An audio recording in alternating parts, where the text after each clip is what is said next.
Hard Knocks episode 2 to discuss here on Under Center. Our likes, our dislikes, and as you can see from his background, Alex Shapiro's at Hallis Hall, so we definitely got updates on what's going on at camp. Alex, how are you doing today, my guy?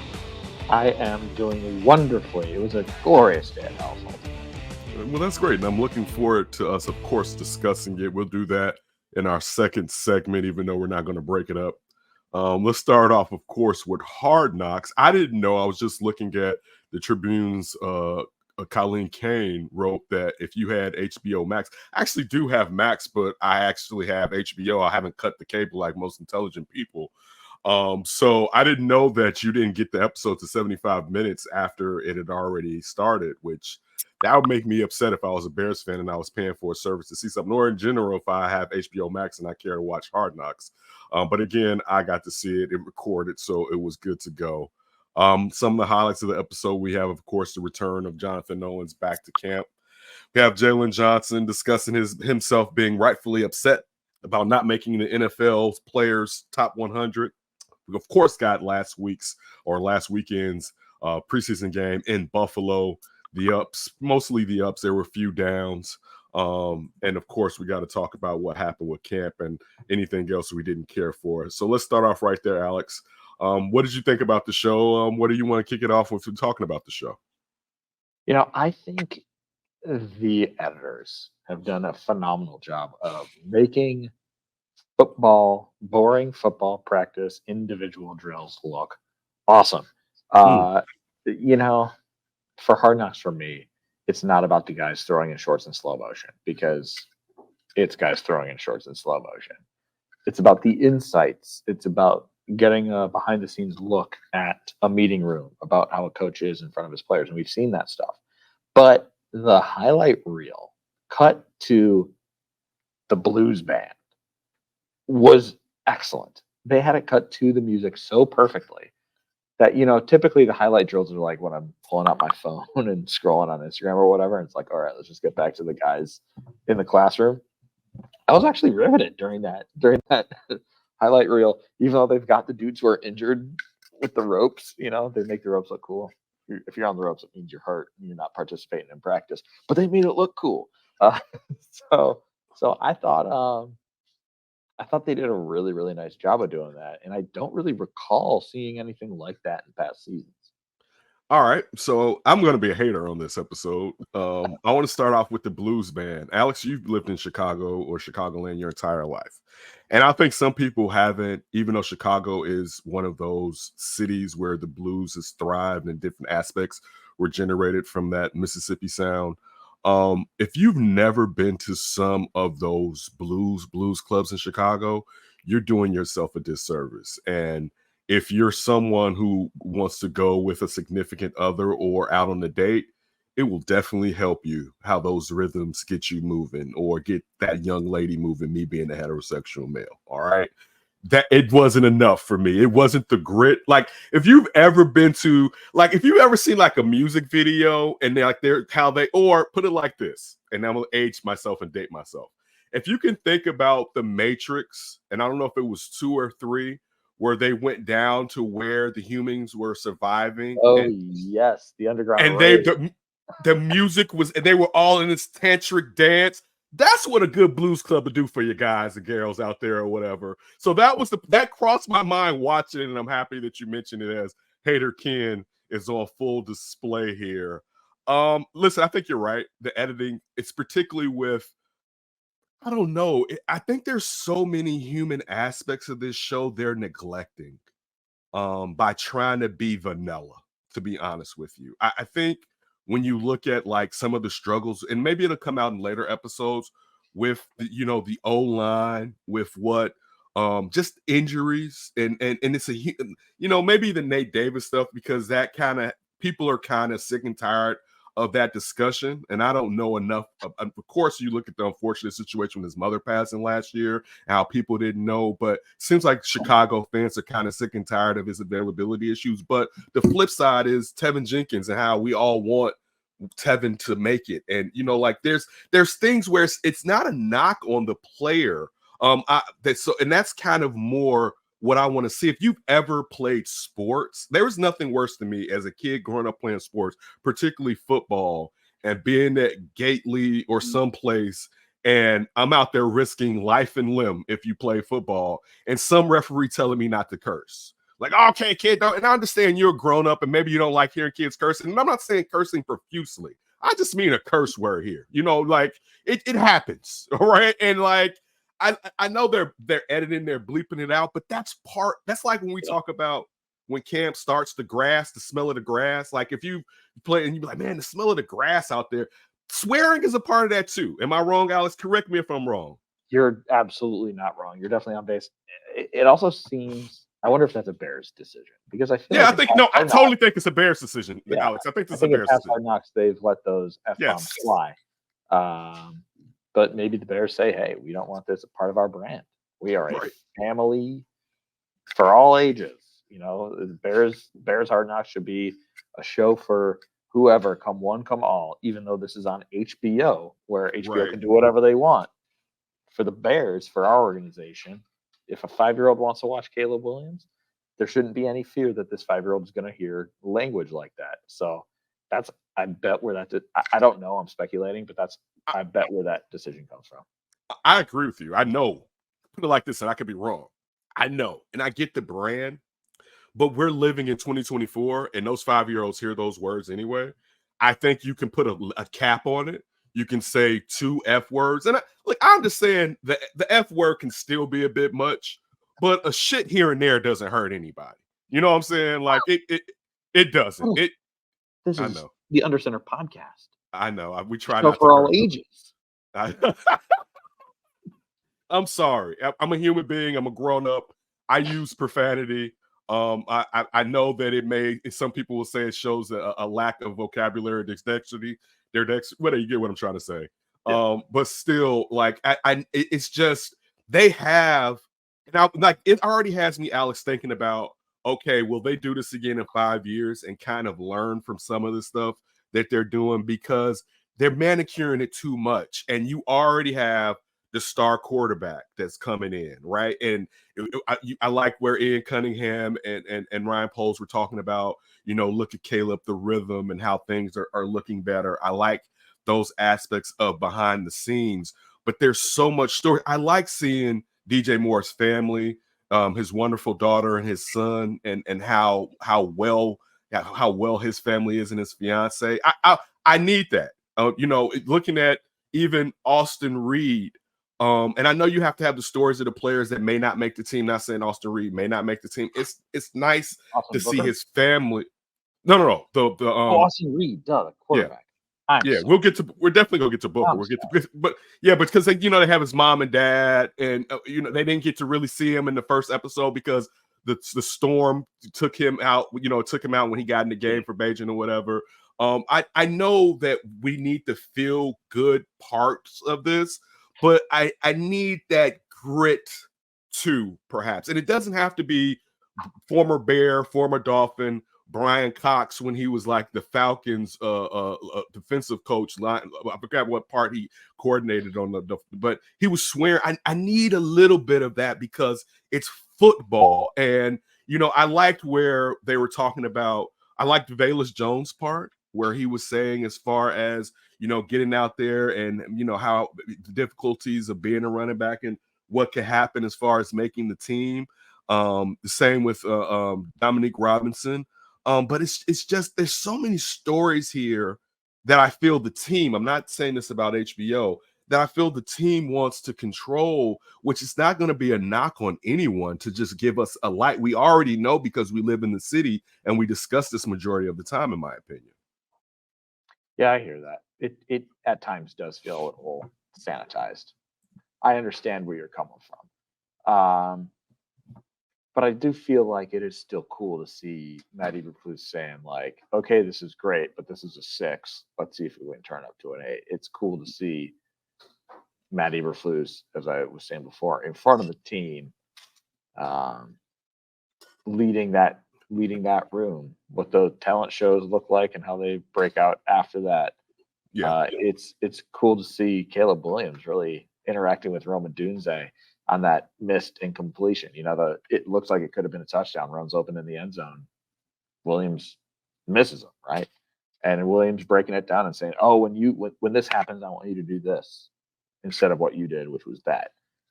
Those are still cool, interesting behind the scenes moments that we're getting, even if we're not getting the full je ne sais quoi with guys using the full range of their vocabulary on the show. Yeah. I like, and look, and I'm just not going to come down on it. I, of course, love the fact that it featured Jalen Johnson, particularly because he was snubbed in the top 100. I like where you're looking at the most seasoned receiver that the Bears have probably had here since Brandon Marshall and Keenan Allen, talking about how great he is and how hard it is to get a catch on Jalen. And I think it opens up the country, because the Bears haven't done enough winning during Jalen's era here for perhaps people to really know how great of a cornerback that he is. So I like it. And hopefully this will help Jalen in the future from not getting snubbed and rightfully getting his placement in the top 100. So stuff like that, I definitely enjoy it. I just think it could be more. I'm not going to sit there. I've already voiced my displeasure. I think it just could be more because the Bears have a ton of storylines, and you're right. Caleb saying, like the lace or whatever that Rome had on his arm, was he going clubbing tonight? The fishnet, like some type of eerie vampire movie or whatever club. Yeah, I like seeing those interactions. And I think I'm a person, like I said, I have HBO because HBO is one of the few things in the world that you get your money's worth from, for the most part. Like, you really, if you have HBO and you enjoy the shows, maybe you don't enjoy the shows, but if you enjoy the shows, they really try to live up to a standard consistently throughout HBO's the home box office run on cable television.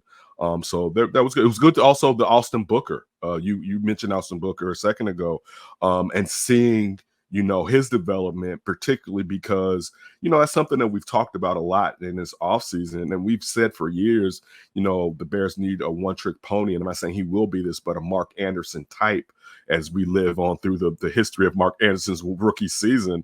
But seeing it giving you a more in-depth look at what he's doing. You're at camp, so us that are not at camp don't get to see that live action and the quick twitch of Austin Booker. Like you can see it when, as you mentioned, the editing, it gives you more views on, oh, okay, I get it. You know what I'm saying? On what they're scratching at the surface of that young player and his early development within the NFL. Absolutely. You got to remember, they're also making a show not for the city of Chicago. They're making a show for the whole world. Right. It's truly not even a national stage anymore. It's an international stage. The NFL is an international product.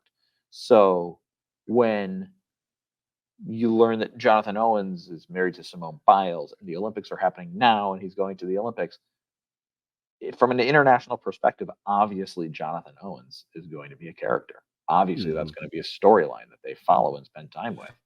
But if you're looking through the lens of the Chicago Bears, that's maybe a cool storyline. But Jonathan Owens is, the fourth safety on this team. So in terms of his impact with the Bears, like, yes, he's going to make this team and he's going to have a role and he's going to contribute on special teams. And if guys go down, he'll get in there. But we're seeing a lot less of Tremaine Edmonds. We've seen almost nothing of TJ Edwards. Like, these are the guys who are going to be making bigger impacts. And these are the guys who, like Jervon Dexter, has that name even been uttered on the program? Right. So that's where you got to remember, this isn't a show for diehard Chicago Bears fans. Like, I'm sure, of course, they do want to serve Chicago Bears. They, of course, want to serve that audience, but they have to keep in mind this international and national perspective. I don't think what I desire would alienate the international viewers. I think that it's a realness that, for instance, I'm sure if, and let's look at this from an international perspective, if it's Hard Knocks La Liga, or whatever you want to say as far as another football, and I mean soccer for us here, league, that there's a certain realness that people and again, so take away if you're actually a fan of that league or sport. I get that you want to be able to come in from everyone, but I do think that the blandness of it can lead to people to detach from it because everything's not heartwarming. And I'm sure as we get to cuts that part will be, but like even for me, like I love Simone Biles, right? I'm being honest with you. I'm a huge Simone Biles fan. I'm happy that we'll see her at Bears games, but and now I don't mean to disrespect Jonathan Owens in saying this. I'm sure they needed depth at safety, right?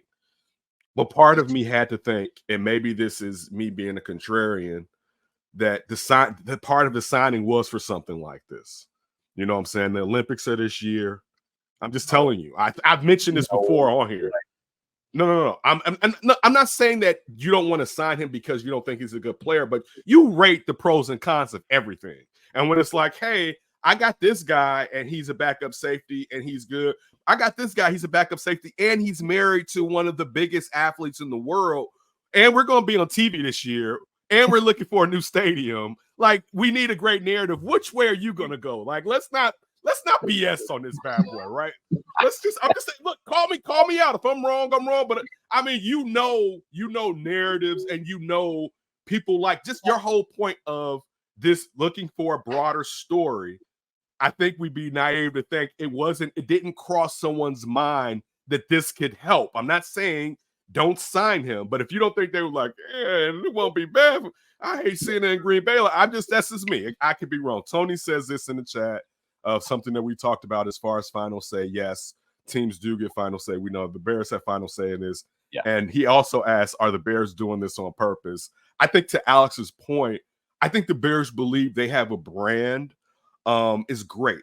There's a part of me that loves that, but I think the brand can be updated and it won't take away from, the matriarch of this in Virginia. You know what I'm saying? Like like it won't, I don't think what I'm asking for is them not to do a disservice and make this crude. That's not at all what I'm saying. I'm just saying have him feel a little bit more like I believe what takes place in football. I don't think you got to alienate children. Look, just like here on this podcast, like now there's probably plenty of kids that don't care about this or whatever, but we try not to say certain things just in case. I think any show you see me on, for the most part, we try to live in a way that kids can come in and accept, but there's still the reality that we're adults talking about things too, to a degree.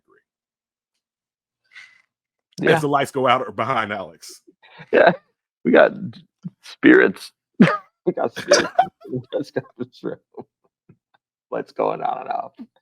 What message are they sending me? I know it's time to go, Alex. It's time for you to get out of there. Is there any hard knock facts? Plenty more hours here before I go home. Is there any more hard knocks facts as I make it alienate us from the Bears management with my thoughts and discussion? This has something to do with Alex Shapiro. Please do not. The thoughts of Kenneth Davis are solely Kenneth Davis. I want to know who the Bumblebee and If is. I really want the answer to that question. That DJ Moore's daughter asked him before the Buffalo game. That was adorable. I'm just so glad to see. She's definitely adorable. He is a nice looking family. That's a great looking family. There was one. Here's one that's a ding for me. What happened to the post show scenes, the outtakes, the bloopers? I always look forward to those moments, the silly moments. I think that's where we got charcuterie board with the Jets season. Maybe not. I'm still waiting for the charcuterie board moment. You know what I mean?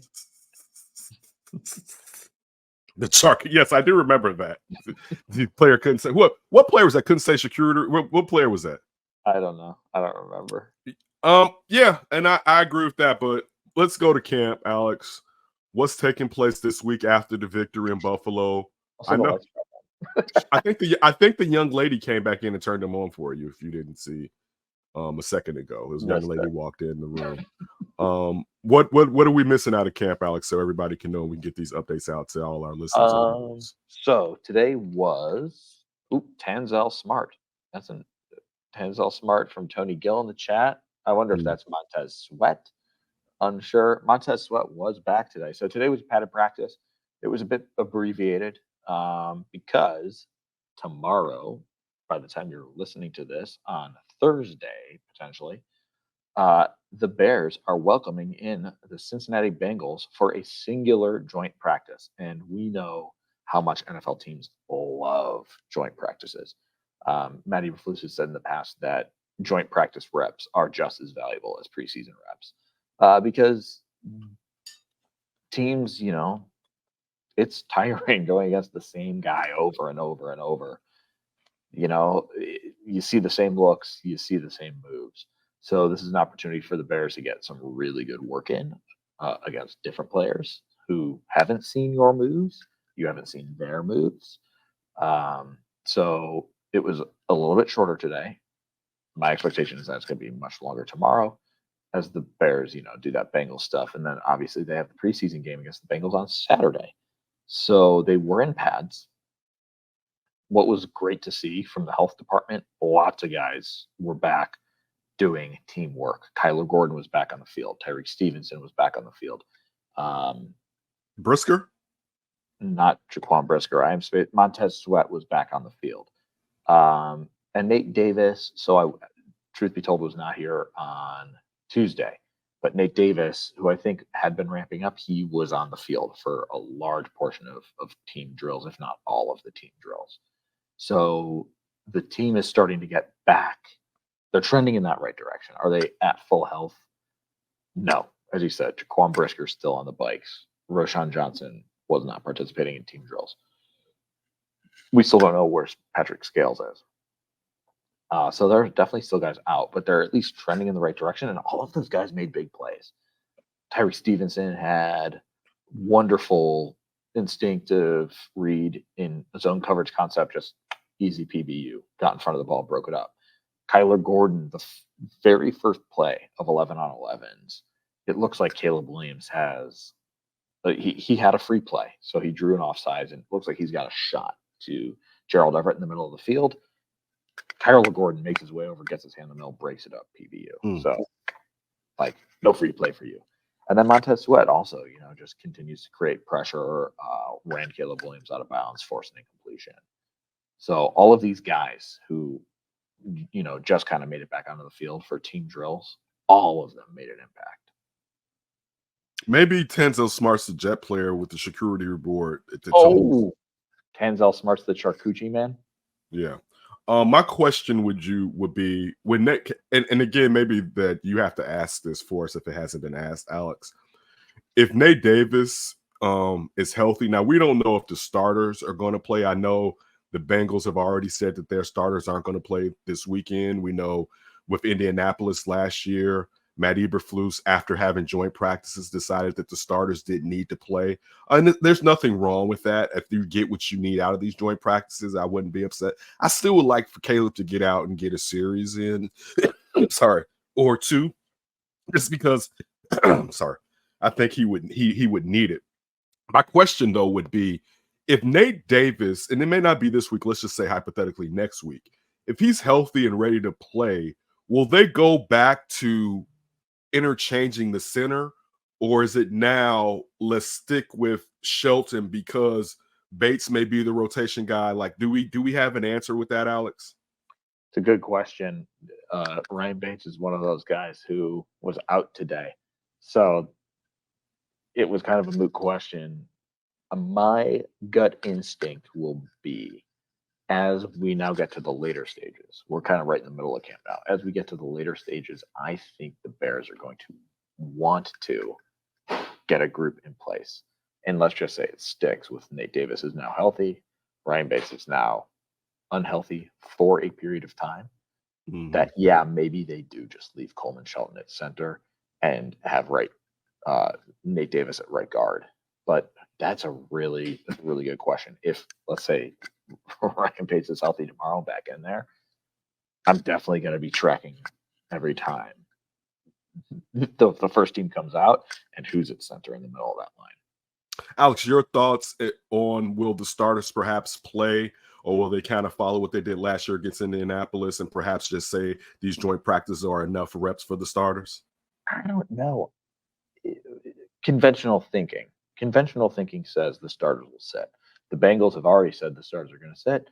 They're doing these joint practices, which we know are super valuable reps. Conventional thinking says, yes, the starters will play. But part of me thinks there is a chance that the starters play because we already know that the Bears have said that they would like Caleb Williams to play in between 45 and 65 snaps.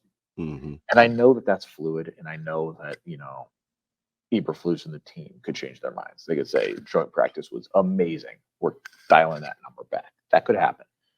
But I think there's something to be said for getting these guys out there with live reps, live tackling, going full go, right?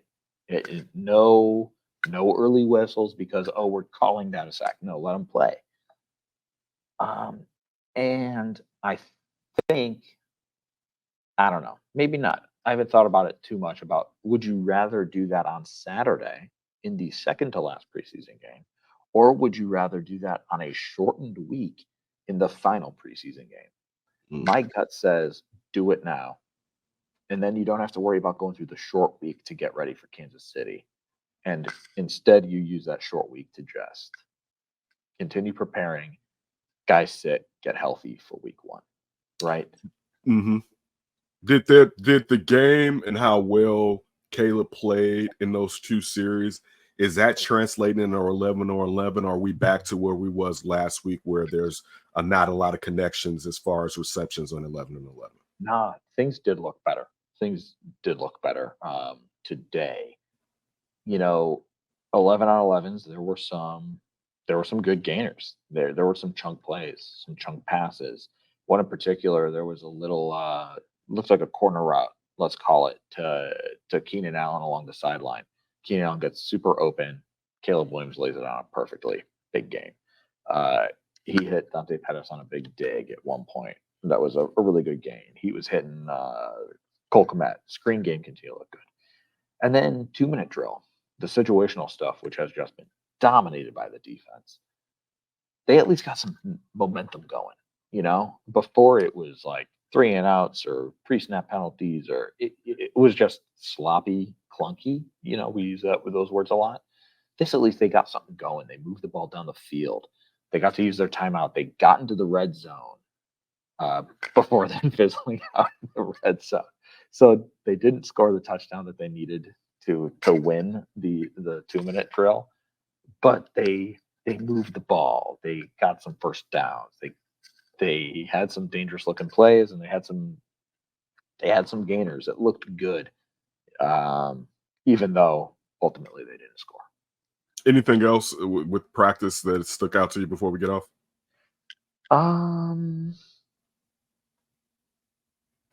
Jalen Johnson just continues to look really good. That guy just continues to lock players up. It looks like he lost a little weight too.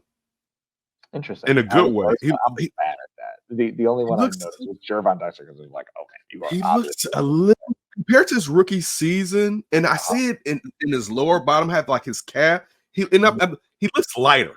You know what I'm saying? Like, it's particularly someone who's already a gritty player. He looks lighter. I could be wrong. I also want to say something before we go. Somebody that we share an Instagram thread with, producer at NBC Sports, Anthony Durunda's birthday is today. So happy birthday. Oh, it is? Yeah, Anthony Durunda's birthday. So shout out to Durunda. Yeah, we definitely love it. One more Jalen Johnson note I want to get out there. He had a really good stop in the run game today. There was a little Rome Odunze end around, and Jalen Johnson was just like right there. With his little fake punch on the ball, he's like, that's a stop. I'm calling it a TFL. Who knows if Rome Odunze actually breaks free, but he sniffed it out right away, was right there for a would-be TFL. So it's not just pass coverage. He's in there with the run game too.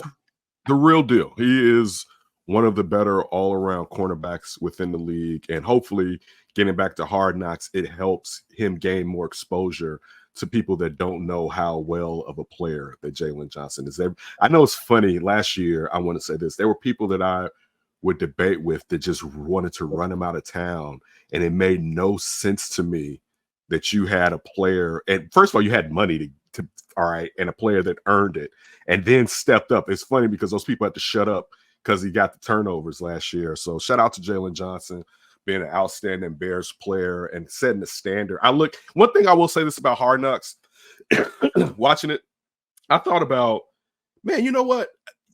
We haven't really talked about the defensive transition of Jalen Johnson being one, the best player perhaps on the team, but also the leader on the defensive side of the ball. And we haven't spent a lot of time discussing that, but it makes me feel good knowing that a player of that quality that takes it to a serious note is out there. Tony wants to know Velus Jones' thoughts. Also, have they been having him in the backfield in these practices also? Yeah, he was back, playing more running back today. There were some moments that, it looks like, okay, yeah, this is a guy who's still learning the position. But again, when things go right and when he hits the hole, just so, it looks good. I mean, it looks really good. He's got the burst. He's got the speed. The physicality comes through when he's playing running back compared to wide receiver. So, again, is it perfect? No, but he's still learning the position. But it does look good. And we learned a lot about RIP Crash. I think if we had to pick like a title for today's press conferences, today would be RIP Crash, his ferret, which I think got a little screen time. They were talking about it a little bit on Hard Knocks. We learned a lot about Crash, who was, to quote Velus Jones, a one-of-one ferret that he and Michael Pittman bought together somewhere in South Central Los Angeles. To use his words, it was really sketchy, and he told Pittman to keep the car running because he didn't know what they were running into. But sure enough, they bought this ferret Crash for $350. And then he took Crash to his grandma's house when he was in Tennessee, and somebody paralyzed Crash. And at some family event, Crash was paralyzed from the waist down. He said nobody fessed up to hurting him, and they had to put Crash down. And now he is buried at the 303 Flats in Knoxville, Tennessee, right by the river.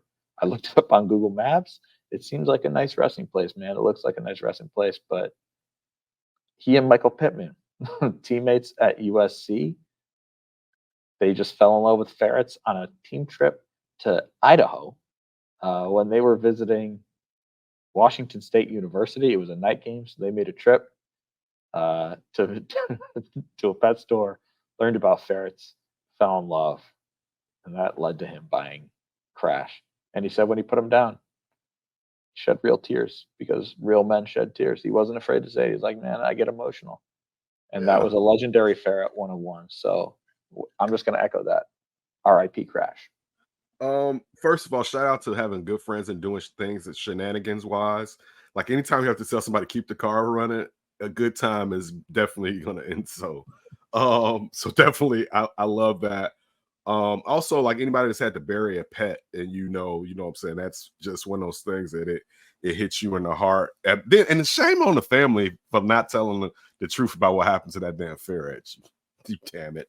But anyway, that's it for us here on the Under Center podcast. We will be back after the game, not that day, but of course the day after, at least, or probably a couple of days, to talk about, Bears and Bengals, and also to finish talking about the joint practices. I'm sure Alex is going to update us on the plays, the highs, and the lows. We appreciate you all taking a little bit of time, and everybody, please be safe.